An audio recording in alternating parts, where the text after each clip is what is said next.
ಪ್ರತಿವಿಜ್ಞಾನ ತಜ್ಞರಾಗಿರುವಂತಹ ದಿನೇಶ್ ರಾವ್ ನಮ್ಮ ಜೊತೆ ದೂರವಾಣಿ ಸಂಪರ್ಕದಲ್ಲಿ. ಸರ್ ನಮಸ್ಕಾರ. ನಮಸ್ಕಾರ ಸರ್, ರಾಷ್ಟ್ರ ರಾಜಧಾನಿಯಲ್ಲಿ ಸಂಭವಿಸಿರುವಂತಹ ಘಟನೆಯ ಬಗ್ಗೆ ಇನ್ನೂ ನಿಖರ ಮಾಹಿತಿ ಲಭ್ಯ ಆಗಿಲ್ಲ. ಬಟ್ ಸ್ಫೋಟದ ತೀವ್ರತೆಯನ್ನ ಗಮನಿಸಿದ್ರೆ ಬಹುಶಃ ದೃಶ್ಯಗಳನ್ನ ತಾವು ಗಮನಿಸಿರ್ತೀರಿ ಸರ್. ಏನ್ ಅನ್ಸುತ್ತೆ ಸರ್, ಹೆಂಗಾಗಿರಬಹುದು ಇದು ಅಂತ ಹೇಳಿ? ಅಲ್ಲ, ಸ್ಫೋಟದ ತೀವ್ರತೆ ಎಲ್ಲ ನೋಡಿದಾಗ ಡೆಫಿನೆಟ್ಲಿ ಅಂದ್ರೆ ನಾವು the epicentre and perimeter of the blast ಅಂತ ಏನ್ ಹೇಳ್ತೀವಿ, ಅದರ ಆಧಾರದ ಮೇಲೆ it is most unlikely to be a CNG blast. So definitely ಒಂದು different type of explosives use ಮಾಡಿರೋದಂತ ಕಾಣಿಸುತ್ತೆ. And what is the type of explosive, quantity of explosives, ಅದು ಮುಂದಿನ ದಿನಗಳಲ್ಲಿ ಗೊತ್ತಾಗುತ್ತೆ. ಹೌದು, ಅಂದ್ರೆ ವಿಧ್ವಂಸಕ ಕೃತ್ಯ ಆಗಿರುವಂತಹ ಚಾನ್ಸಸ್ ಇದೆಯಾ ಸರ್? ವಿಧ್ವಂಸಕಂತೂ ನಿಜ, ಅಬ್ಸಲ್ಯೂಟ್ಲಿ. ಅದರಲ್ಲಿ ದರ್ ಇಸ್ ನೋ ಡೌಟ್. ಯಾಕಂದ್ರೆ ಜನ ಸತ್ತಿರೋದು, the amount of damage, but the way they have kept in the public place, all this things are definitely corroborative. ಅಲ್ಲೇ ಅಕ್ಕಪಕ್ಕದಲ್ಲಿದ್ದಂತಹ ಅಂಗಡಿಗಳ ನಿವಾಸಿಗಳು ಹೇಳ್ತಾ ಇದ್ರು ಸರ್, ನಾವು ಅಂಗಡಿ ಒಳಗಡೆ ಇದ್ವಿ, ಭೂಮಿ ನಡುಗಿದಂತಹ ಅನುಭವ ಆಯ್ತು ಅಂತ ಹೇಳಿ. ಎದ್ ನಿಲ್ಲೋದಕ್ಕೆ ಟ್ರೈ ಮಾಡಿದ್ರೆ ಮುಗ್ಗರಿಸಿ ಬಿದ್ವಿ 2-3 ಬಾರಿ, ಏನೋ ಅಲುಗಾಡ್ತಾ ಇದ್ದಂತಹ ಅನುಭವ ಆಯ್ತು ಅಂತ ಹೇಳಿ ಸರ್. ಅಲ್ಲಿಗೆ ಏನು ಸ್ಫೋಟಕಗಳನ್ನ ಇಲ್ಲಿ ಬಳಕೆ ಮಾಡಿರಬಹುದು ಅಂತ ಹೇಳಿ ಸರ್? ಅಲ್ಲಲ್ಲ, ದಟ್ ಸ್ಫೋಟಕಗಳ ಬಗ್ಗೆ ನಾವು ಗೆಸ್ ಮಾಡೋದಕ್ಕಿಂತ I think the chemical analysis lab ನಲ್ಲಿ ಇಟ್ ವಿಲ್ ಬಿ ಕನ್ಫರ್ಮ್ಡ್. ಯಾಕಂದ್ರೆ ನೋಡಿ, ಸ್ಫೋಟಕ ವಸ್ತುಗಳು ಎಂದಾಗ the type of explosives, quantity of explosives, ಇದೆಲ್ಲ ಇಟ್ ವಿಲ್ ಗೋ ಕನ್ಸಿಸ್ಟೆಂಟ್. ಯಾಕಂದ್ರೆ ಈಗ ಫಾರ್ ಎಕ್ಸಾಂಪಲ್ RDX ಅಂದ್ರೆ ಕಮ್ಮಿ ಪ್ರಮಾಣದಲ್ಲಿ ಈ ತರ ತೀವ್ರತೆ ಬರುತ್ತೆ. ಅದೇ ಅಮೋನಿಯಂ ನೈಟ್ರೇಟು, TNT ಇಂಥವೆಲ್ಲ ಏನಿದೆ, ಅದು ಜಾಸ್ತಿ ಪ್ರಮಾಣದಲ್ಲಿ ಈ ಮಟ್ಟಕ್ಕೆ ಸ್ಫೋಟಕ ಆಗುತ್ತೆ. ಸೊ ಅದಕ್ಕೆ ದ ಟೈಪ್ ಆಫ್ ಎಕ್ಸ್ಪ್ಲೋಸಿವ್ಸ್ ಅದು ಕೆಮಿಕಲ್ ಲ್ಯಾಬ್ ನಲ್ಲಿ ಬಂದ ನಂತರನೇ ಅದು ಅದ್ರ ಬಗ್ಗೆ ಹೇಳ್ಬೋದು. But definitely it is unlikely to be CNG ಅಂತ ಏನ್ ಹೇಳ್ತಾರೆ, ಅದು ಅನ್ಲೈಕ್ಲಿ ಅಂತ ಈ ಹಂತದಲ್ಲಿ ಹೇಳ್ಬೋದು. ಆಗ್ಲೇ ಪೊಲೀಸರು, ದೆಹಲಿ ಪೊಲೀಸ್ ಕಮಿಷನರ್ ಮಾತನಾಡ್ತಾ ಇದ್ರು ಸರ್. ಕಾರಣವನ್ನ ಅವ್ರು ಹೇಳಿಲ್ಲ, ನಾವಿನ್ನೂ ತನಿಖೆ ಮಾಡ್ತಾ ಇದೀವಿ, FSL ಟೀಮ್ ಆಲ್ರೆಡಿ ಸ್ಥಳಕ್ಕೆ ಬಂದಿದೆ ಅಂತ ಹೇಳಿದ್ರು.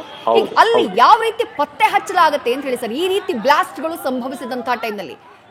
ಅಲ್ಲ, ಒಂದು ಪತ್ತೆ ಹಚ್ಚೋದು ಅಂದ್ರೆ one is the type of chemicals are the explosives ಏನು ಅಂತ ಕನ್ಫರ್ಮ್ ಮಾಡ್ತಾರೆ.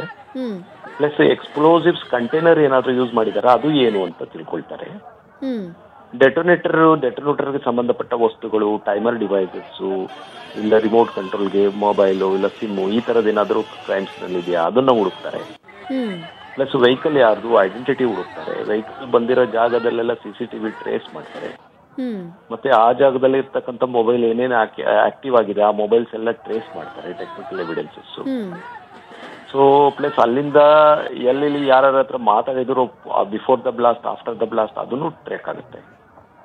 ಸೊ ಇದೆಲ್ಲ ಪ್ಲಸ್ ಸಸ್ಪೆಕ್ಟ್ಸ್ ಯಾರಿದ್ದಾರೆ, ಸಸ್ಪೆಕ್ಟ್ಸ್ ಚಲನವಲನ, ಅವ್ರದ್ದು ಏನು ಮೂವ್ಮೆಂಟ್ಸು, ಅವ್ರದ್ದು ಯಾವ ಹತ್ರ ಕಾನ್ವರ್ಸೇಷನ್ ಮಾಡಿದ್ದಾರೆ, ಏರ್ಪೋರ್ಟ್ ನಲ್ಲಿ, ರೈಲ್ವೆ ಸ್ಟೇಷನ್ ಅಲ್ಲಿ, ಬಸ್ ಸ್ಟಾಪ್ ಅಲ್ಲಿ, ಅಲ್ಲಿ ಕೆಲವು ಸಸ್ಪೆಕ್ಟ್ಸ್ ಇದರ this is how the technique evidences. ಅದಕ್ಕೆ ಹೈ ಅಲರ್ಟ್ ಅಂತ ಘೋಷಣೆ ಮಾಡೋದು ಮಾಡಿ ಎಲ್ಲ ಅಂತಂದ್ರೆ. ಇದಲ್ಲದೆ ದೊಡ್ಡ ದೊಡ್ಡ ಬೇರೆ ಬೇರೆ ರಾಜ್ಯದಲ್ಲಿ ಯಾರ್ಯಾರು ಸಸ್ಪೆಕ್ಟ್ಸ್ ಅಂತ ಇರ್ತಾರೆ, ಮಾನಿಟರ್ ಮಾಡ್ತಾ ಇರ್ತಾರೆ ಏಜೆನ್ಸೀಸ್, ಅವರ ರಿಯಾಕ್ಷನ್ ಈ ಬ್ಲಾಸ್ಟ್ ನಂತರ ಇದರ ಮುಂಚಿತವಾಗಿ ಅದರದ್ದು ಏನಿತ್ತು ಅಂತ ಅದನ್ನು ಮೂಮೆಂಟ್ಸ್ ಎಲ್ಲ ಇನ್ಫಾರ್ಮೇಶನ್ ತೆಕ್ಕೊಳ್ತಾರೆ. That's how the whole invest. ಅದಕ್ಕೆ ಈ ಹಂತದಲ್ಲಿ ಪೊಲೀಸರು ಯಾವುದು ಹೇಳದೇ ಇರೋದು ಉತ್ತಮ, ಅದು ಕರೆಕ್ಟ್ ಆಗಿದೆ. ಸೊ ಮುಂದಿನ ದಿನಗಳಲ್ಲಿ ಇದೆಲ್ಲ ಆಚೆ ಬರುತ್ತೆ. ಬಟ್ ಡೆಫಿನೆಟ್ಲಿ ನೋ ಬಡಿ ಕ್ಯಾನ್ ಎಸ್ಕೇಪ್. ಹೌದು, ನೀವು ಹೇಳಿದಾಗೆ ಸರ್, 10 ಜನರ ಜೀವ ಹೋಗಿದೆ, ಸುಮಾರು 24ಕ್ಕೂ ಹೆಚ್ಚು ಮಂದಿ ಗಾಯಗೊಂಡಿದ್ದಾರೆ. ಅವರನ್ನು ಆಸ್ಪತ್ರೆಗೆ ದಾಖಲು ಮಾಡಲಾಗಿದೆ. ಕೇವಲ ವೆಹಿಕಲ್ಸ್ ಸುಟ್ಟು ಕರಕಲಾಗಿರೋದು ಮಾತ್ರ ಅಲ್ಲ, 8 ಕಾರು, 4 ಆಟೋ ಸರ್. ಅದ್ರ ಜೊತೆಗೆ ಈ ಅಕ್ಕಪಕ್ಕ ಅಂಗಡಿಗಳೆಲ್ಲ ಏನಿದ್ವು, ಆ metro station including metro station, ಅದಕ್ಕೆ ಆ ಗ್ಲಾಸ್ ವಿಂಡೋಸ್ ಎಲ್ಲ ಏನಿರುತ್ತೆ ಎಲ್ಲಾನು ಕೂಡ ಪುಡಿ ಪುಡಿ ಆಗ್ಬಿಟ್ಟಿದೆ ಸರ್. ಹೌದು ಹೌದು, that is the impact of the shock waves ಅಂತ ನಾವು. that clearly reflects that it is unlikely, that confirms rather unlikely to be CNG. Some explosives has been used. What is the type of explosives ಅಂತ chemical analysis ನಂತರನೇ ಹೇಳ್ಬೋದು ಅಷ್ಟೇ. Hyundai i20 ಕಾರ್ನಲ್ಲಿ ಸ್ಫೋಟಕವನ್ನ ಸಾಗಿಸಲಾಗ್ತಾ ಇತ್ತು ಅನ್ನೋದು, ಅಂದ್ರೆ ಆ ಕಾರ್ ಬ್ಲಾಸ್ಟ್ ಆಯ್ತು ಅನ್ನೋದು ಮಾಹಿತಿ ಸರ್. ಈಗ ಎಷ್ಟು ಪ್ರಮಾಣದಲ್ಲಿ, ಇಷ್ಟು ದೊಡ್ಡ ತೀವ್ರತೆ ಅಂತಂದ್ರೆ ಎಷ್ಟು ಪ್ರಮಾಣದಲ್ಲಿ ಸ್ಫೋಟಕ, ಇಫ್ ಇನ್ ಕೇಸ್ ಅದು ಸ್ಫೋಟಕ ಆಗಿದ್ರೆ ಎಷ್ಟು ಪ್ರಮಾಣದಲ್ಲಿ ಬಳಸಿರಬಹುದು ಅಂತ ಹೇಳಿ ಸರ್? ಅಲ್ಲಲ್ಲ, ಅದು ಸ್ಫೋಟಕನೇ, ಅದರಲ್ಲಿ ಸಂಶಯ ಇಲ್ಲ.